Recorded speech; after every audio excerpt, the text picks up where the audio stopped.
Hello student. आज हम लोग क्लास 12th बायोलॉजी का अध्याय 3 जो है मानव जनन वो पढ़ेंगे।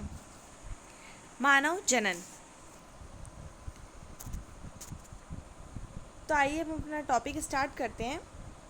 इसमें हमें क्या क्या पढ़ना है? इसमें हमें पढ़ना है पुरुष जनन तंत्र, स्त्री जनन तंत्र, युग्मक जनन, आर्तर चक्र, निषेचन व अंतरोपण, सगर्भता एवं भ्रूण परिवर्धन और प्रसव और दुग्ध श्रवण। इतनी चीज़ें हम लोगों को पढ़नी है। मानव में जनन किस प्रकार से होता है, उनके जनन तंत्र कैसे हैं, युग्मज जनन कैसे होता है, ये सब चीज़ें हमें पढ़ना है। तो आइए अब हम पढ़ते हैं।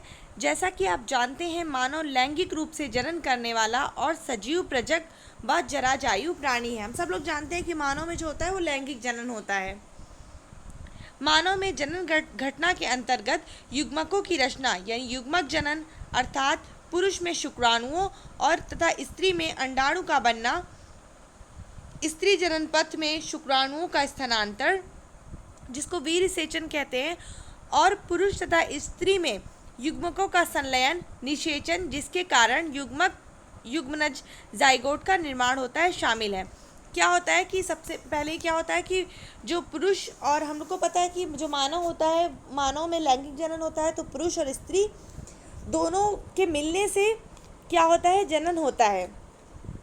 दोनों में से एक पेरेंट अगर अकेले चाहे तो वो जनन नहीं कर सकता।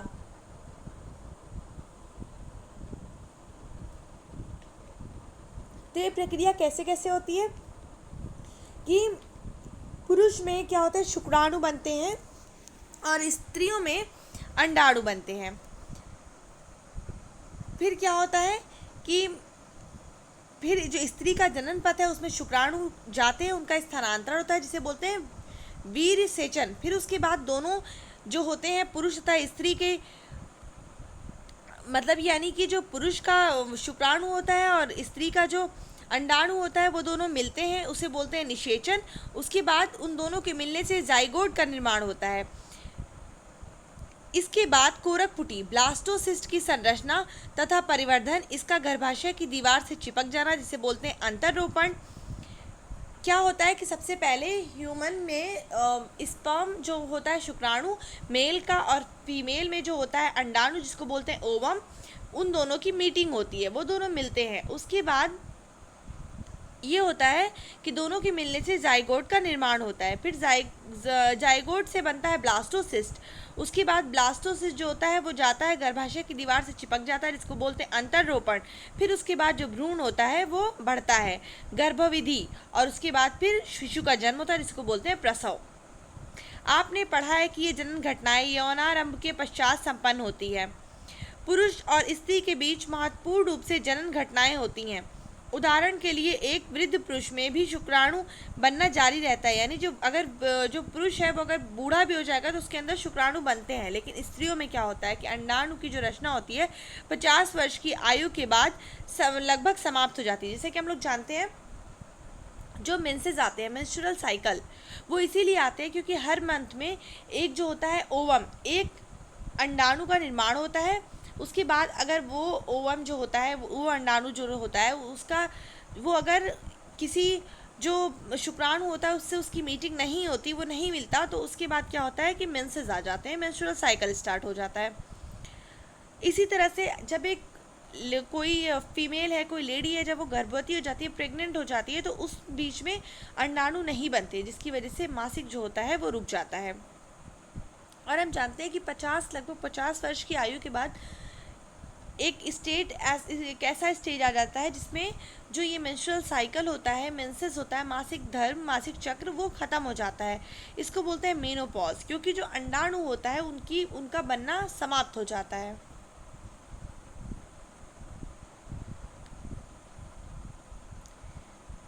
अब हम पढ़ेंगे पुरुष जनन तंत्र।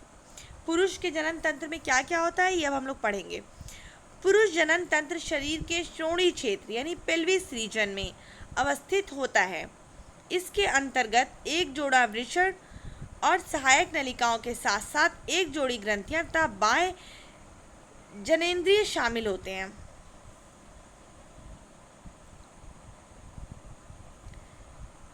शरीर में वृषण उदर गुहा के बाहर एक थैली धानी में स्थित होते हैं।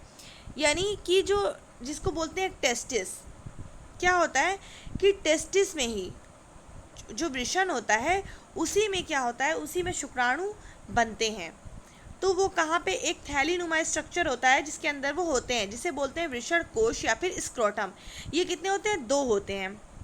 मनुष्य में क्या होता है कि जो टेस्टिस होता है, जो वृषण होता है, वो बनता किधर है, वो पहले जन्म से पहले वो कहाँ होता है, अगर मेल बेबी है तो वो जब वो अपनी माँ के एब्डोमेन में रहता है, अपनी माँ की यूट्रस में रहता है, तो उस टाइम पे क्या होता है, उस टाइम पे वो जो उसकी टेस्टिस होती है, जिसका वृषण होता है, वो उसकी एब्डोमिनल कैविटी में होता है, पेट के अंदर होता है।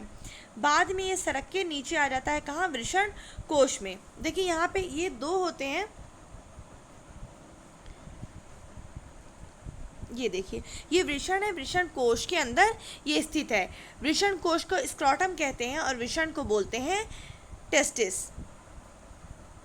वृषण कोश वृषणों के तापमान, शरीर के तापमान से 2 to 2.5 डिग्री सेंटीग्रेड कम रखने के में सहायक होता है, जो शुक्राणु जनन के लिए आवश्यक है।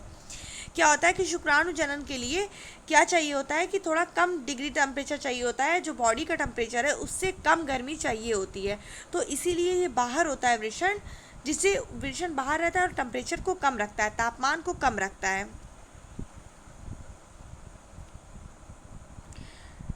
वयस्कों में प्रत्येक वृषण अंडाकार होता है। कैसे शेप का होता है, अंडाकार होता है, जिसकी लंबाई लगभग 4 से 5 सेंटीमीटर और चौड़ाई इसकी 2 से 3 सेंटीमीटर रहती है। वृषण सघन आवरण से घिरा रहता है। प्रत्येक वृषण में लगभग 250 या 250 कक्ष होते हैं, यानी छोटे छोटे इसके कक्ष बने होते हैं। प्रत्येक वृषण जिन्हें वृषण पालिका टेस्टिकुलर लोब्यूल्स कहते हैं, यानी इस वृषण के अंदर भी लगभग 250 कक्ष बने होते हैं, जिसको क्या बोलते हैं, वृषण पालिका या फिर टेस्टिकुलर लोब्यूल्स। देखिए यहाँ पे हमें इसका डायग्राम दिया हुआ है।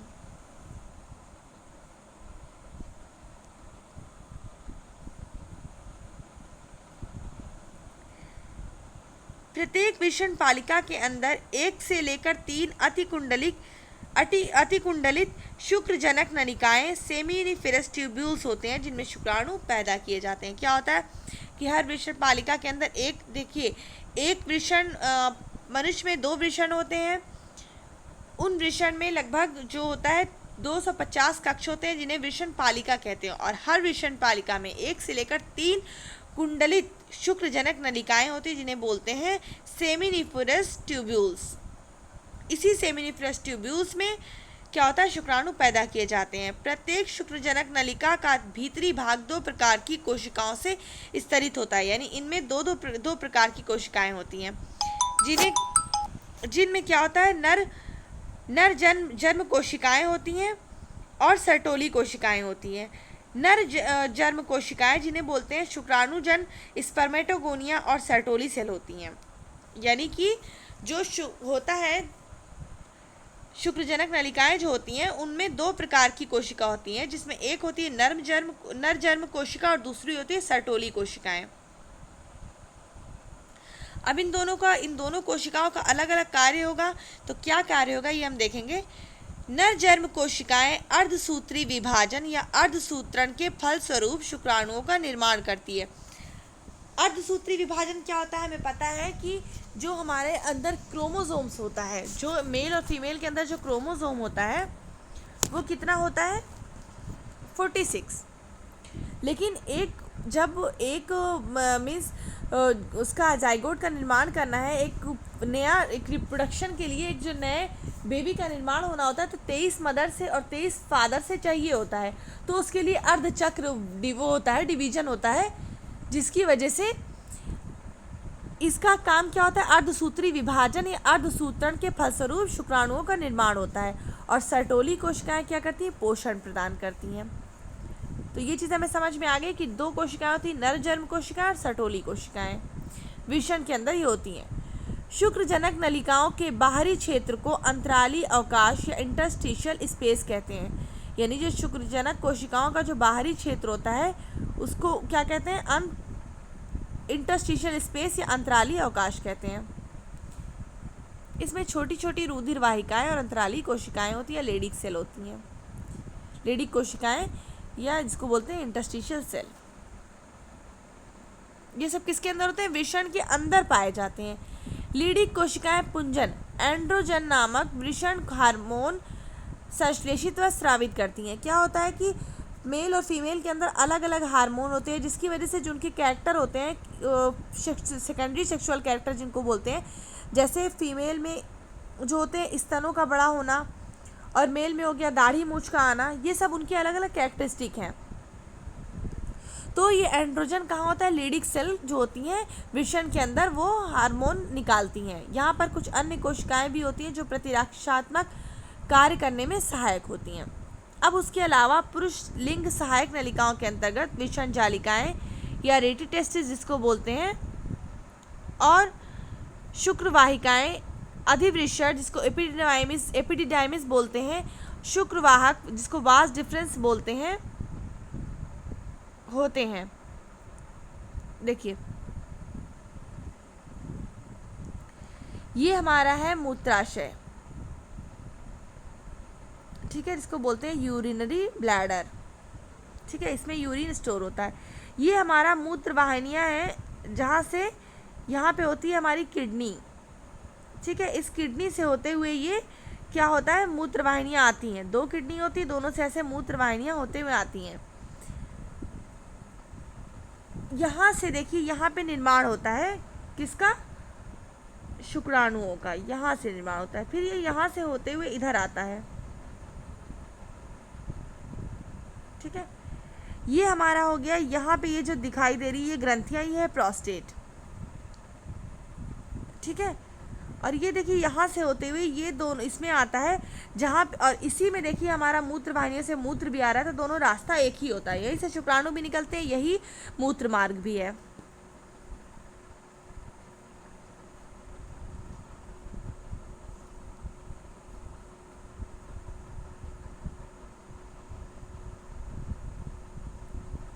तो क्या होता है यहाँ पे है, ये देखिए रेटिटेस्टिस, फिर यहाँ से होते हुए वास जाएगा, ये वास एफ्रेंशिया में, फिर उसके बाद जाएगा अधिवृषण एपिडिडाइमिस में, फिर शुक्रवाहक वास डिफरेंसेस में जाएगा।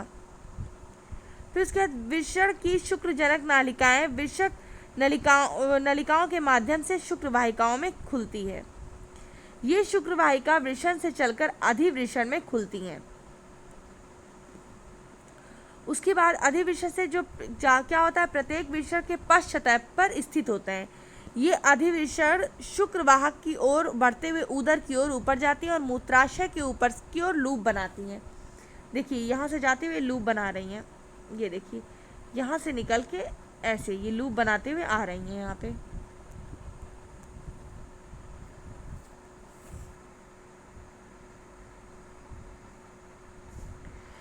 इसमें शुक्राशय से एक वाहिनी आती है और मूत्र मार्ग में स्खलनीय वाहिनी के रूप में खुलती है। ये नलिकाएं वृषण से प्राप्त शुक्राणुओं का भंडारण तथा मूत्र मार्ग से इनका बाहर स्थानांतरण करती है, जो अभी हमने आपको बताया। मूत्र मार्ग मूत्राशय से निकलकर पुरुष के शिश्न जिसे पेनिस बोलते हैं के माध्यम से गुजरता हुआ बाहर की ओर एक छिद्र के रूप में खुलता है, जिसे मूत्राशय मुख या फिर यूरेथ्रल मिएटस कहते हैं। ये चीज ये देखिए ये है, इसे क्या बोलते हैं? Urethral meatus. ये है यूरेथ्रल मिएटस। शिश्न पुरुष की बाहरी जनेंद्रिय है, यानी कि जो बाकी चीज है वो तो पेट के अंदर है, लेकिन ये जो है शिश्न जो है ये बाहरी जनेंद्रिय है। ये विशेष प्रकार के ऊतनों से बना होता है जो शिश्न के उद्घर्षण या उठान इरेक्शन में सहायता प्राप्त करता है।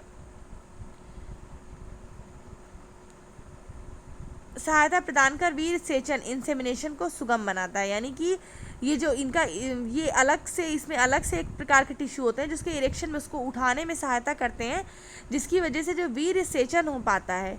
यानी कि वीर सेचन मीन्स जो मादा का जो मार्ग होता है उसमें क्या होता है, स्पर्म का जाना, उसे बोलते हैं इंसेमिनेशन या वीर सेचन। शिश्न का अंतिम वर्धिन भाग शिश्न मुंड या ग्लांस पेनिस कहलाता है, जो कि एक ढीली त्वचा से ढका होता है, जिसे अग्रछद या फोर स्किन कहते हैं।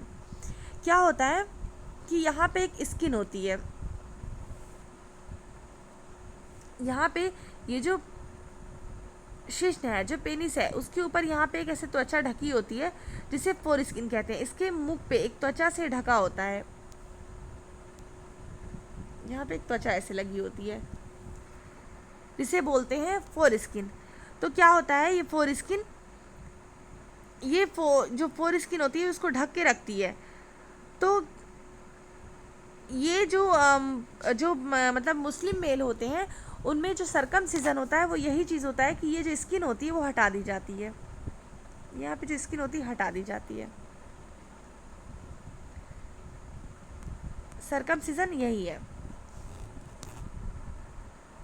कभी कभी क्या होता है कि इसमें कुछ इन्फेक्शन वगैरह हो जाता है, या कभी यहाँ की स्किन ऐसी हो जाती है कि कभी कभी ये जो स्किन होती है ये अगर एक बार पीछे चली जाती है, जिन लोगों में सरकमसिजन नहीं हुआ होता तो उन्हें कभी यूरिन पास करने के लिए या कुछ करने के लिए हमेशा वो स्किन कभी कभी इन्फेक्शन कर देती है या कोई और प्रॉब्लम हो जाती है, जिसकी वजह से वो स्किन आगे से फिर पीछे नहीं जा पाती, तो या फिर पीछे अगर चढ़ जाती है तो आगे नहीं आ पाती।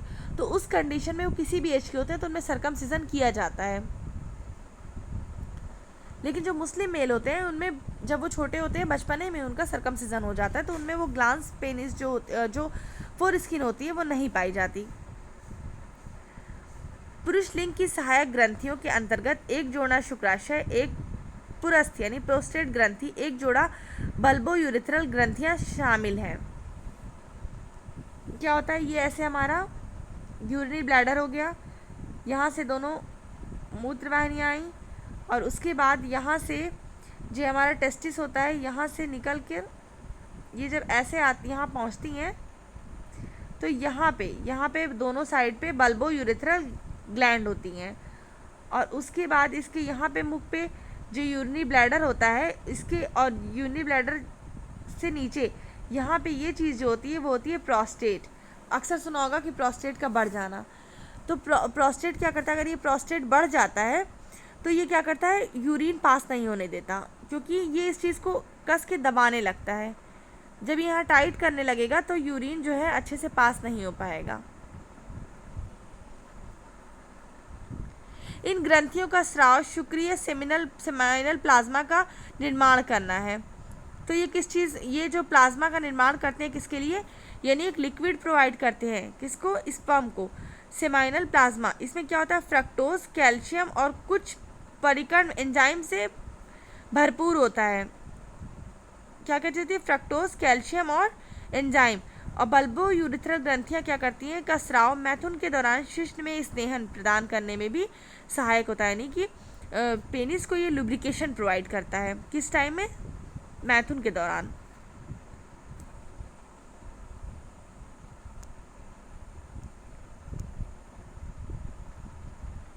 अब हमारा अगला जो है वो है स्त्री जनन तंत्र।